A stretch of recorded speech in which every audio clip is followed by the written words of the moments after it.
여러분 이렇게 만나 뵙게 돼서 참 반갑고 좋습니다. 우리 서로 간에 약간은 좀 민망하기는 하겠습니다만 같이 인사하면 좋겠다는 생각이 드는데요. 어떻게 인사하시는가 하면 사랑합니다 라고 인사하시는 겁니다. 우리 서로 같이 인사하도록 하겠습니다. 여러분 사랑합니다. 잠시만요. 제가 의도한 바는 여러분들끼리 하시라는 게 아니라 저하고 하시잖아요. 다시 하도록 하겠습니다. 여러분 사랑합니다. 사랑합니다. 사랑합니다. 괜찮으시지요? 그러면 이제 앞뒤 옆에 계신 분들과 인사하도록 하겠습니다. 보고 싶었습니다. 보고 싶었습니다. 우리 평택 동산교회 신앙가족 여러분들을 주님의 이름으로 환영하고 또 하나님께서 여러분 모두에게 평강 더해 주시길 원합니다. 사람이 살아가는 삶이 그저 평탄하다면 또 살아가는 삶이 내 마음에 쏙 드는 그런 행보를 걸어간다면 산다는 게 뭐 대수겠습니까? 살아가는 거 그거 절로 사라지는 거야. 그런 생각이 들 일입니다. 그런데 살아가는 삶이 버겁다면 걸어가는 발걸음이 영 무거워 내 가슴에 큰 돌덩이 하나 있는 양 답답함이 느껴진다면 살아간다는 건 그건 아주 특별한 일이다라는 생각을 합니다. 그건 어쩌면 기적과도 같은 일은 아닐까 그런 생각을 합니다. 이 어렵고 힘든 시기 여러분 잘 버텨주셔서 또 살아내주셔서 참 고맙습니다. 살아있다는 것만으로도 칭찬받아 마땅한 요즘이 아닐까 그런 생각을 합니다. 스페인에 가면 투우 경기가 유명하대지요. 그 투우 경기에 앞서서 잔뜩 화가 난 소를 조그마한 챔버 방에다가 둔다라고 합니다. 그냥 소를 경기장에다 내놓으면 큰 사고가 나기가 쉬우니까 조그마한 방에다가 잠시 진정을 시키는데 이 방의 이름을 스페인 말로는 케렌시아라고 한다라고 합니다. 그 뜻은 위로의 공간, 안식처 이런 뜻입니다. 그저 우리가 예배드리는 이 공간이 우리가 함께 모이는 이 예배 자리가 그런 위로의 공간, 안식처가 되길 원합니다.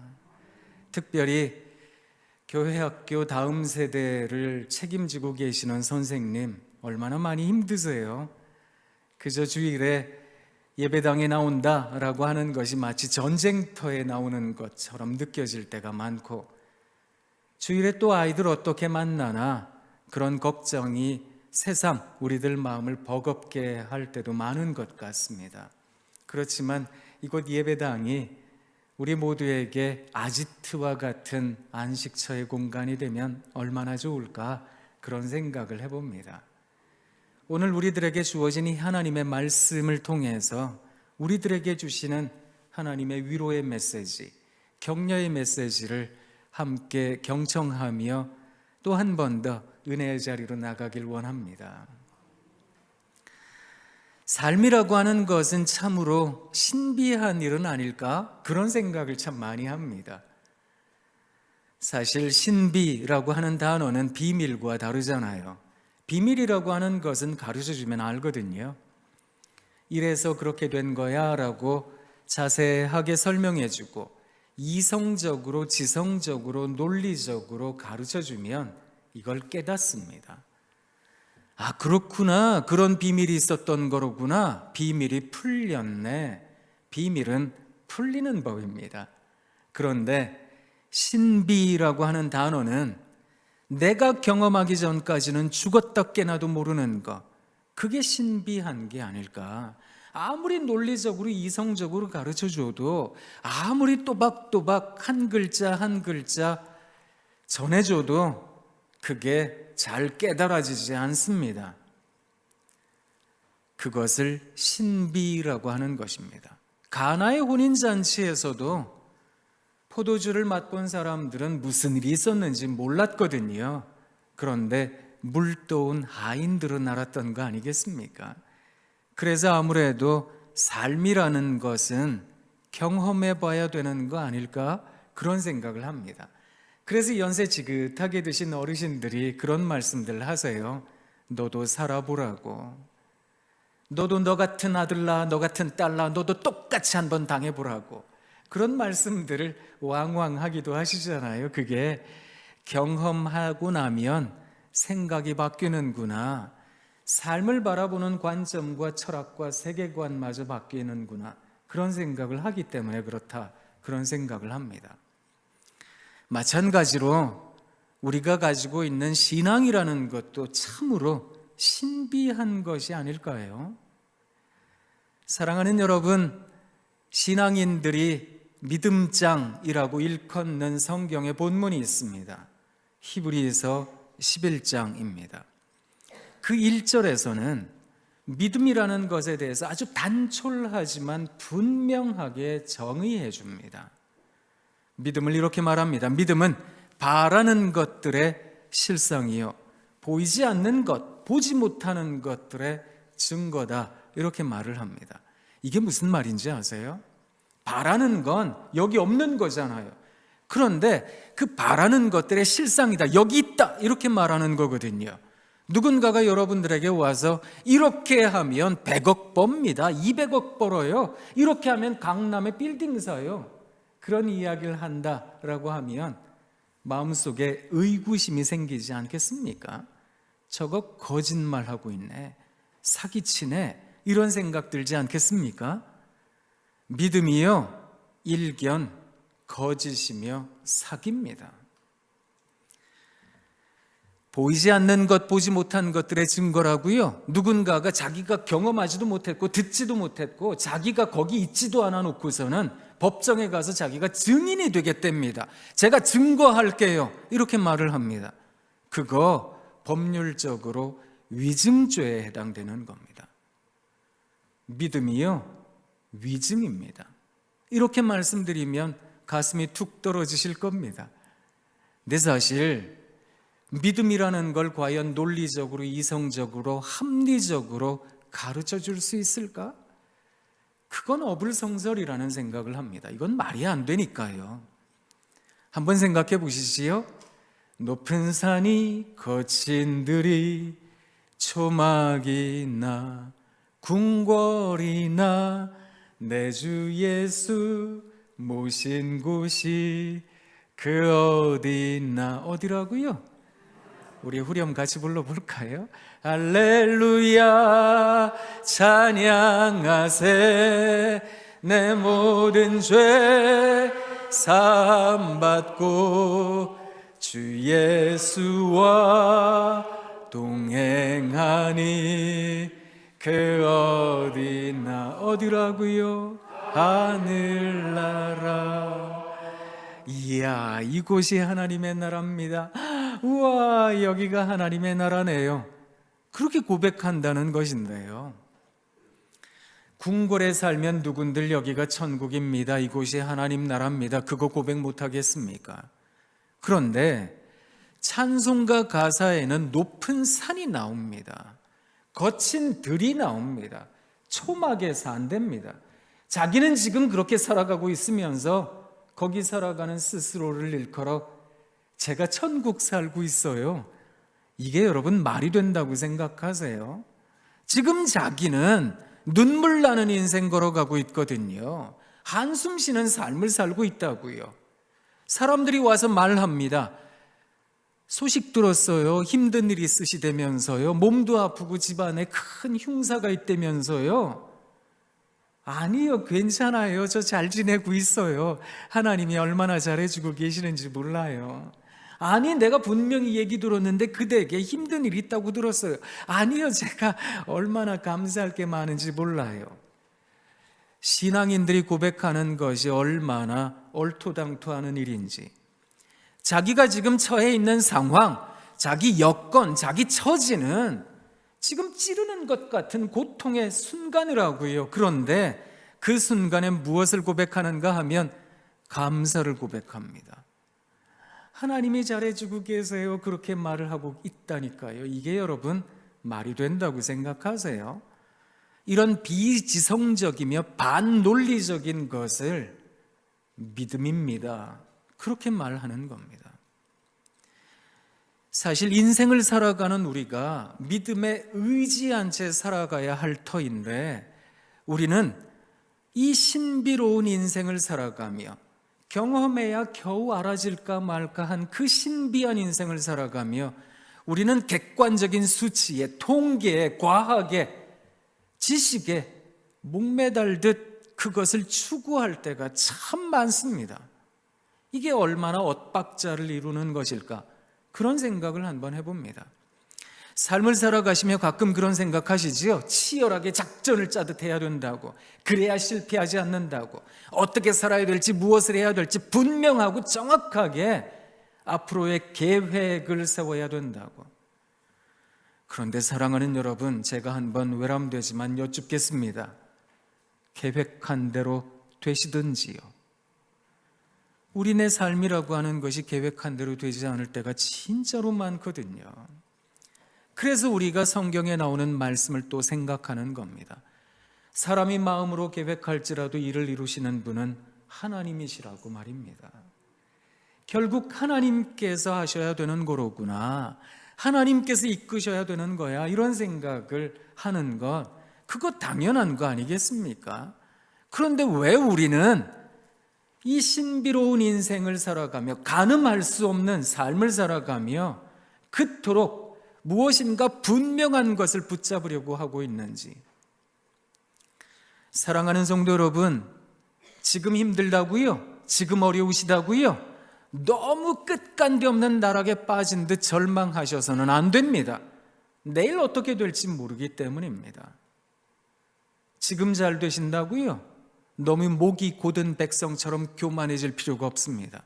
내일 어떻게 될지 모르기 때문입니다. 그렇기 때문에 우리는 가늠할 수 없는 인생을 살아가며 어쩌면 가늠할 수 없는 믿음에 의지하며 살아야 되는 것은 아닐까? 우리가 가늠할 수 없는 하나님, 그 신비한 하나님께 우리의 삶을 의지하며 살아가야 되는 것은 아닐까? 그 생각을 해봅니다. 어쩌면 우리가 살아가는 삶에 내 마음대로 잘 안 되지요. 어떻게 살아야 될까? 뭘 해야 될까? 잘 모르겠다. 그런 생각도 드실 일입니다. 라이너 마리아 릴케라는 시인이 있습니다. 중간에 마리아라는 이름이 들어가서 이분 여자가 아니냐 이렇게 오해받기도 하는데 남자입니다. 근데 이분에게 별칭이 하나가 있습니다. 장미가시에 찔려 죽은 시인이다, 이렇게 불립니다. 실제로 그는 장미가시에 찔려서 얻은 파상풍균을 이기질 못하고 죽었습니다. 50대 초반의 젊은 나이에 세상 떠났습니다. 사실 그도 그럴 수밖에 없었던 것이 이 사람 백혈병 환자였거든요. 그러다 보니까 그냥 정상적인 건강을 가지고 있는 사람이라면 충분히 이길 만한 파상풍균을 못 이겼던 겁니다. 근데 이 사람이 세상 떠나기 전에 20대 초반의 작가 가운데 프란츠 카푸스라는 사람이 있습니다. 이 사람이 자기 인생이 자기 뜻대로 되지 않는다고 어떻게 합니까? 어떻게 살아야 지혜로운 겁니까? 도대체 뭘 해야 될까요? 이렇게 몇 편의 질문하는 편지를 보냅니다. 거기에 대해서 릴케가 답변의 서한을 보내게 되는데요. 그 중에 네 번째 답변 중에 어떻게 살아야 될지 모르겠어요 라고 묻는 그 사람에게 도무지 헤아릴 수 없는 오늘, 도무지 이해할 수 없는 오늘, 그 오늘이지만 그래도 한번 살아보라고. 그러면 깨달아지는 내일이 오지 않겠느냐고. 우리네 부모님들이, 연세 많이 드신 어르신들이 그래도 살아봐야 되는 거야, 살면 잊혀지는 거야, 살면 또 어떻게든 사라지는 거야, 그런 말씀과 매우 유사한 답을 내놓은 겁니다. 결국 신비한 인생은 신비한 채로 두고 신비한 듯 살아가야 되는 것은 아닐까? 다만 그 인생을 살아가면 너무나 어떤 객관적 지표에 분명한 것에 그렇게 추구하듯 매달려서는 안 된다는 생각을 참 많이 합니다. 사랑하는 귀한 신앙의 가족 여러분, 특별히 이 자리에 계신 선생님, 우리는 기독교 교육을 하는 사람들입니다.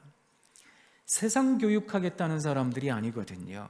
아이들을 어떤 자리에 올려놓으려는 사람들이 아니라 아이들을 어떤 힘을 갖게 하려는 위치에 또 대단한 능력을 얻게 하는 어떤 지식을 전수함에 우리가 그렇게 매진하는 사람들은 아닌 거거든요.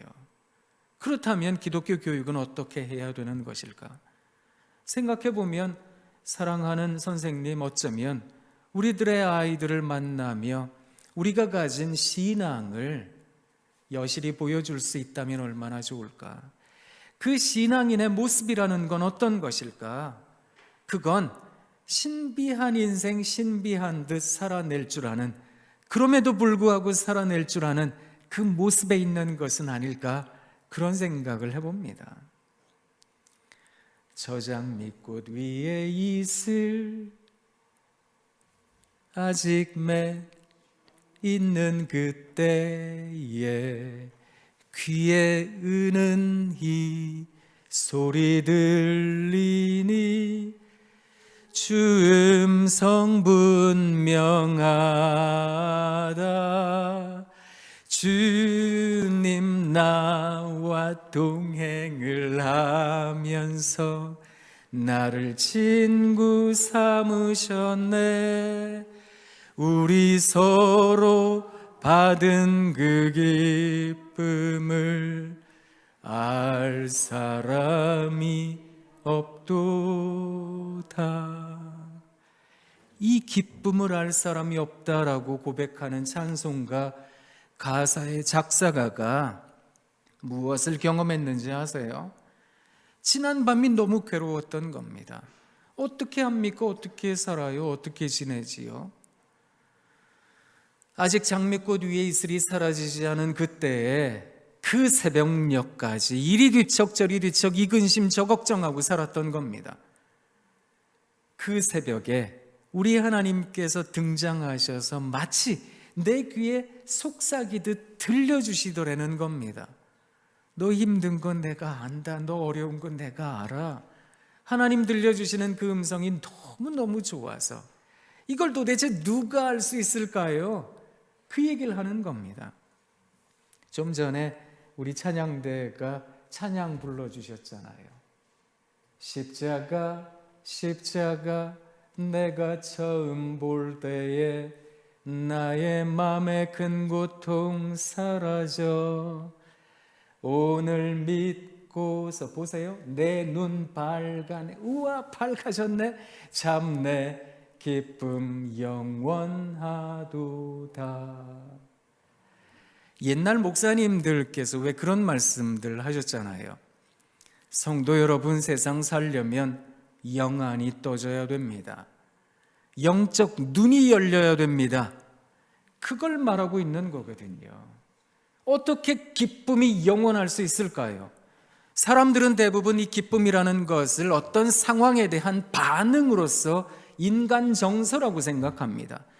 그래서 내가 원하던 것, 바라던 것, 내가 추구하던 것들이 이루어졌을 때 느껴지는 찰나적 쾌감, 그래서 느껴지는 어떤 기쁨, 그게 아닐까라고 생각을 할 때가 많습니다.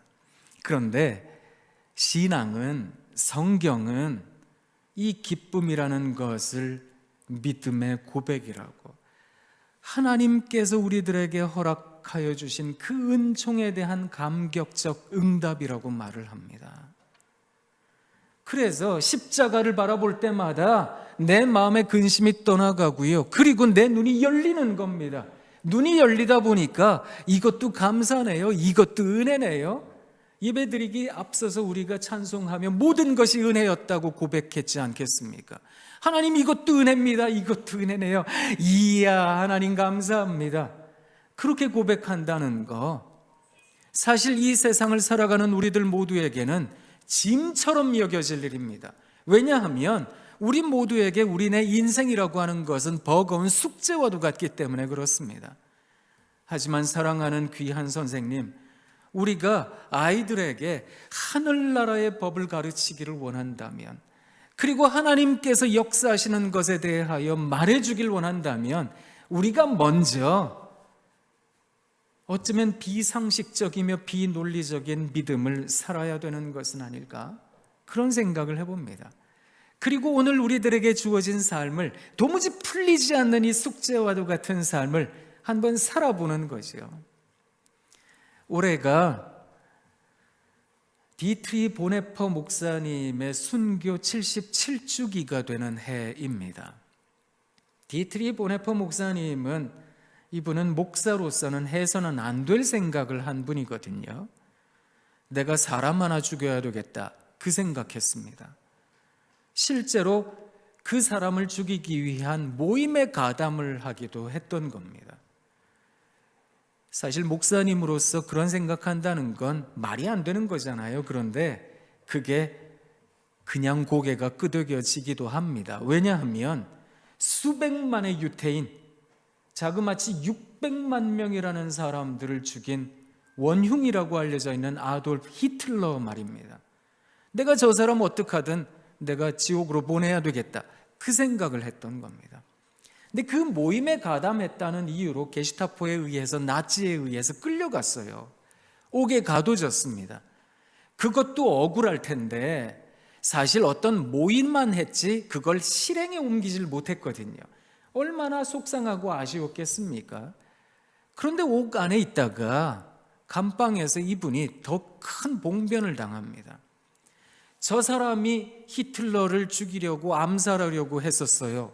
저 사람이 주도자입니다, 이래가지고 믿었던 동료에 의해서 고발을 당해서 이분 끌려가서 교수형 당했습니다. 생각해보면 이게 무슨 인생인가? 도대체 내 인생에 도대체 왜 이런 일이, 얼마나 억울하고 비참했겠습니까? 이분 세상 떠나고 나서 이분이 감방에서 쓴 글, 벽에다가 쓴 글, 또 편지 글, 이런 것들을 모아서 옥중서신이라 해서 책이 나오기도 했습니다. 이분이 감방 벽에다 쓴 글 가운데 대표적으로 많이 알려진 글, 현재라는 글이 있습니다. 현재는 하나님께서 우리와 함께 하시는 하나님의 시간입니다. 이 현재로부터 도망가고자 하는 것은 이 현재에 역사하고 계시는 하나님으로부터 도망치고자 하는 것입니다. 나는 이 현재를 살겠습니다. 나는 이 현재에 임재하신 하나님과 동행하겠습니다. 그렇게 적었던 겁니다. 사실 그 현재를 받아들인다라고 하는 것은 우리들 모두에게도 어쩌면 대단한 용기라는 생각을 합니다. 여러분, 조금이라도 마음에 안 드는 현재가 있다면 빨리 지나가라, 빨리 사라져라, 이런 생각 들지 않겠습니까? 그런데 그 현재를 하나님, 우리와 함께 하시는 하나님의 시간이라고, 그 시간에서 도망치는 거 하나님으로부터 도망치는 거라고, 이 사람 그렇게 생각했거든요. 그리고 자기에게 주어진 인생 하나도 이해가 안 되지요. 그렇지만 우리 다 죽어 하나님 나라 가서 하나님 앞에서 여쭤볼 일 아니겠습니까? 그런데 하나님께서는 어떤 분명한 의지와 뜻이 있으셨던 것 아닐까? 그 뜻을 바라며 그 뜻에 의지한 채 한번 살아가 보는 겁니다. 그렇게 살아낼 수 있는 우리들이 되면 얼마나 좋을까? 그런 생각을 해봅니다. 저에게도 그런 생각을 참 많이 저 스스로가 하기도 하는데요. 한참 전 일입니다만 저희 애들을 제가 한번 막 혼냈거든요. 이렇게 살아서 되겠냐, 이렇게 해서 되겠냐, 막 혼내다가 애들 방에서 나와서 안방으로 가는 그 몇 초 안 되는 시간, 그 짧은 시간 동안에 머릿속으로 휙 하고 지나갔던 생각이 있었거든요. 너는 그렇게 다 알아서 이 모양으로 사냐? 이 생각이 들더라고요.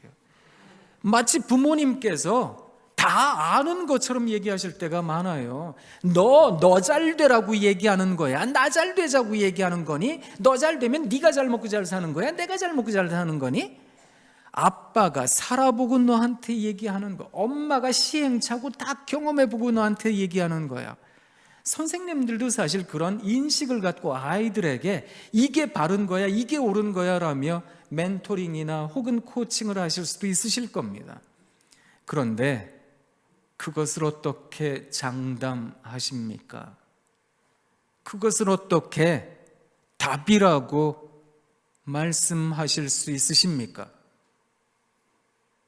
가끔 텔레비전에 나와서 우리가 잘 아는 스타들이라고 하는 사람들이요, 부모님들께 꽤나 인정을 못 받았던데요. 어린 시절에 선생님들께도 인정을 못 받았던데요. 사람 살이라고 하는 것, 삶이라고 하는 거 가늠할 수 없는 거다라는 거 잘 아시잖아요. 그런 인생을 살아가며 우리는 자꾸만 우리가 가진 어떤 통계적 수치요, 이 수치를 이루어야 된다, 이걸 해야 된다, 네가 이 등수를 맞아야 되고 이 등급을 맞아야 되고 이렇게 살면 네가 잘 되게 될 거야. 어떻게 그렇게 장담할 수 있으시겠습니까?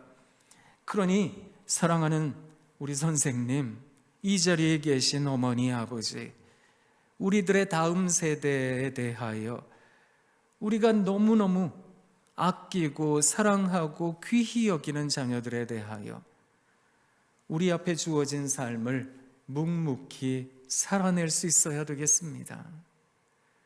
어떤 자세로 살아야 될까요? 그것을 오늘 함께 봉독한 하나님의 말씀이 가르쳐 주는 것입니다. 우리가 읽지는 않았습니다만 창세기 1장을 보면 우리 하나님께서 천지를 지으시고 보시기에 좋아하셨습니다. 이때 좋아하셨다라고 하는 단어가 히브리 말로 토브라는 단어입니다. 유치원생들 같긴 하지만 한번 따라해 보도록 하겠습니다. 토브. 자, 이 단어의 뜻을 또 가르쳐 드릴 테니까 또 따라하세요. 이제는 표정으로 따라하시는 거예요. 두 눈을 크고 동그랗게 떠보세요. 한번 또 보세요. 다 뜨셨어요. 또 보세요. 자, 이제 마스크를 쓰고 계셔서 좀 서로 간에 불편하긴 하지만 입을 한번 크게 벌려보세요. 자, 눈을 크게 동그랗게 뜨고 입을 찢고 옆에 있는 분을 바라보시며 감탄해 보도록 하겠습니다. 우와, 이야. 이 우와하는 이 표정이 히브리 말로 토브라고 하는 표정입니다. 사람이라는 존재는 아무리 감격적인 순간을 경험해도 시간이 지나면 평범해하지요. 평범한 것에 또 시간이 켜켜이 쌓이면 지겨우더랍니다. 우리 하나님께서는 그런데 어제나 오늘이나 영원토록 동일하시답니다. 그래서 그 하나님께서는 이스라엘이 각기 제갈 길로 가고 패역하고 반역하고 하나님 모른다 해도요, 하나님께서는 예언자들과 사사, 선지자들을 보내셔서 내 백성 예루살렘아, 야곱아, 이스라엘아, 제발 좀 돌아와라, 돌아와라 말씀하실 때가 많으셨습니다. 너희가 돌아오기만 하면 내가 기뻐할게, 내가 너희를 선대할게, 긍휼히 여길게, 내가 너희를 안아줄게, 업어줄게, 여러 가지로 말씀드렸잖아요. 성경에 나오는 단어는 모두 다 토브입니다. 우리 하나님께서 우와 하시겠다는 겁니다. 우리가 하나님께로 돌이키기만 하면 말입니다. 생각해 보세요. 용서가 쉽습니까? 쉽지 않습니다. 용서가 쉽다고 말하는 분들이요, 상처받지 않은 겁니다. 그 상처 충분히 견딜만 하셨던 겁니다. 진짜로 가슴 아픈 상처를 받으면 용서가 어렵습니다. 그래서 용서를 이야기하는 학자들은 용서는 일생 동안 이루어야 할 과제입니다, 이렇게 말을 합니다. 하나님 입장에서는 어떠셨겠습니까? 그렇게 믿고 그렇게 사랑하고 그렇게 예뻐했던 이스라엘 백성들이 우리 하나님을 모른다 할 때가 너무너무 잦았고 많았습니다. 그런데 우리 하나님께서는 또 용서하시고 또 맞아주시고 우와 이야, 그런 분이 하나님이시거든요. 이게 논리적으로 말이 안 되는 겁니다. 합리적으로, 이성적으로는 도대체 말이 안 되는 것을 우리 하나님께서 보여주셨던 겁니다. 그것을 한량없는 은혜라고, 사랑이라고, 무조건적인 사랑이라고 그렇게 말을 하는 겁니다. 그 하나님께서 이 땅에 오셨습니다. 이 땅에 오신 우리 주님, 우리가 사순절 막바지에 이르러서 이제 이번 주간에 고난주간을 맞이합니다. 우리 주님께서 어떤 길을 걸어가셨는가? 비아 돌로로사, 그의 십자가의 길을 묵상을 합니다. 사랑하는 성도님, 생각해 보세요. 우리 예수님께서 이 땅에 오셔서 누구의 친구가 되셨습니까? 죄인들이요, 병들고 가난한 사람들이요, 소위 사회적으로 실패한 사람들입니다. 이들을 향해서 우리 주님께서 뭐라 그러셨는지 아세요? 오늘 제자들에게 말씀하신 겁니다. 예수님 주변에 모여들었던 사람들이 어떤 모습이었는가 하면 목자 잃은 양과 같아서 고생하고 기진했다. 고생했다는 헬라어 단어의 뜻은 강한 턱을 가진 짐승에게 꽉 물렸다, 이런 말입니다. 날 좀 내버려 두라고, 날 좀 가게 해주라고 꽉 물렸기 때문에 도저히 벗어날 수가 없는 겁니다. 고생하고 있는 상태입니다. 기진했다가 뭔지 아십니까? 강한 턱을 가진 짐승에게 물려서 뒤 흔들려서 내동댕이 쳐진 상태입니다. 거반 죽은 상태입니다. 그게 기진한 겁니다. 그런 사람들이 주변에 쫙 있었어요. 그들을 바라보시며 제자들에게 뭐라고 말씀하셨는지 아세요? 이야, 추수할 게 많다. 사랑하는 여러분, 추수라는 단어를 떠올리면 내 눈앞에 보여지는 곡식이 잘 연그렀다, 과일이 잘 맺었다, 이런 거 아니겠습니까? 사람도 추수할 만하다, 어느 정도 실력이 쌓였다, 어느 정도 됐다, 이런 거 아니겠습니까? 그런데 예수님 바라보셨던 사람들은 사회적 실패한 사람들, 죄인들, 그런 사람들을 바라보며 우리 주님께서 이야, 추수할 게 많네요. 우리 하나님 어떤 하나님이신지 아세요? 추수할 주인이신 겁니다. 그 추수할 주인에게 청하여 추수할 일꾼을 보내주소서 하라고요. 우리 주님 찾으시는 일꾼은 북줄 사람이 아니고요, 걸음줄 사람도 아니고요. 우리 주님 찾으시는 일꾼은 추수할 일꾼이라는 겁니다. 우와, 이야, 우리 예수님께서 가지고 계셨던 목회 철학, 마태복음 5장부터 7장까지 산상수훈에 잘 담겨 있습니다 라고 말을 합니다. 예수님 주변에 모여들었던 사람들의 면면은 4장 마지막 부분에 기록되어져 있는데 그들을 향해서 우리 주님 뭐라 그러셨는지 아세요? 여러분은 복된 존재입니다. 강복을 먼저 선언하셨습니다. 우리말 성경에는 심령이 가난한 자는 이렇게 돼 있지만 헬라어 성경 원문에는 마카리오이, blessed, 복되다. 여러분은 복된 존재들입니다. 심령이 가난한 여러분, 애통해 하는 여러분, 온유한 여러분, 의에 줄이고 목마른 여러분, 복된 존재들입니다. 힘들고 어려우시지만 긍휼히 여길 줄 아는 여러분, 마음이 청결한 여러분, 화평케 하는 여러분, 의로움 때문에 고통당하는 여러분에게 복이 있습니다. 그 예수님께서 뭐라 그러셨는지 아세요? 여러분은 세상의 소금입니다. 우와, 우리더러 필요한 존재라고요. 길 떠나는 사람들에게 꼭 필요한 필수품 소금이라고, 음식을 만드는 사람에게 꼭 필요한 양념 소금이라고 말씀해 주셨던 겁니다. 사람들이 머릿속으로 무슨 생각했을까요? 예수님 세상 물정 모르시네. 이 세상이 우리더러 너는 쓸모없는 인생이야, 니까지 아무것도 아니야, 그러던데요. 아니요, 여러분은 세상의 빛입니다. 사람들이 머릿속으로 또 의아해졌을 겁니다. 아니, 이 세상이 우리더러 깜깜하대던데요, 아무것도 안 보이는 인생이라던데요. 아니요, 여러분은 세상의 빛입니다. 사람들이 등불을 들어 말 아래 두는 게 아니라 등경 위에 두는 법입니다. 여러분, 착한 행실을 높이 드세요. 산 위에 있는 동네가 다 드러나도록 하세요. 하나님께 영광 돌리세요. 우리 주님의 권면이었습니다. 이걸 생각해 보면 우리 주님께서도 이 세상을 믿음으로 살아내셨던 겁니다. 하나님께 고정된 그의 시선을 거두지 않으셨던 겁니다. 비록 2다리는 이 땅에 있지만 여러 가지 고통스러운 현재가 있었고 십자가의 아픔이 있었지만 우리 주님 하늘 바라보시며 하나님께서 원하셨던 길을 걸어가셨던 겁니다. 우와, 이야, 어쩌면 우리의 다음 세대에 대해서 우리는 끊임없이 큰 마음을 가져야 되는 것이 아닐까? 이 세상이 이야기하는 대로 등급으로 아이들을 나누고 성적으로 아이들을 나누고 혹은 사람들을 부의 수준으로 지식의 수준으로 나누는 것이 아니라 우리 하나님 앞에서는 어느 누구나 오라고요. 어느 누구나 죽게 나오라고요. 하나님께 귀히 여김받아 마땅한 사람들이라고. 우와, 이야, 그렇게 만날 수 있는 선생님, 그 선생님이 아이들에게는 따뜻함이라는 공간이 되어줍니다. 케렌시아, 안식처가 되기도 합니다.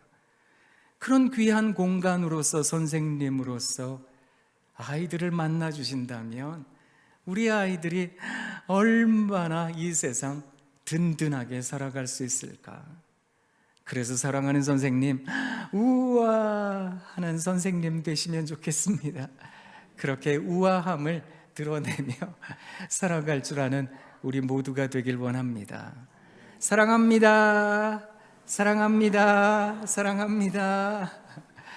제가 설교 말씀 마쳤는데요, 내려가기 전에 우리 선생님들께 그저 축복의 찬양 하나 드리고 가겠습니다. 평화, 하나님의 평강이 선생님들께 넘쳐나기를. 평화, 하나님의 평강이 여러분 삶에 가득하기를 축복합니다. 사랑합니다. 사랑합니다. 사랑합니다. 기도하겠습니다. 하나님 참 고맙습니다. 이 시간 우리 선생님들과 함께 치유와 회복을 위한 예배를 함께 드리고 있습니다. 하나님, 우리 주님께서 보여주셨던 삶의 행보를 기억합니다. 우리 주님께서도 세상 사시며 우와, 추수할 게 많네요. 이야, 당신은 복된 존재입니다. 실패하고 눈물 흘리며 낙담하는 심령들에게 우와 감탄해 주셨던 주님 본받아 우리 선생님들도 그렇게 살기로 작정합니다. 하나님께서 언제나 우리와 또 선생님들과 함께 동행하여 주옵소서. 예수님 이름으로 기도합니다. 아멘.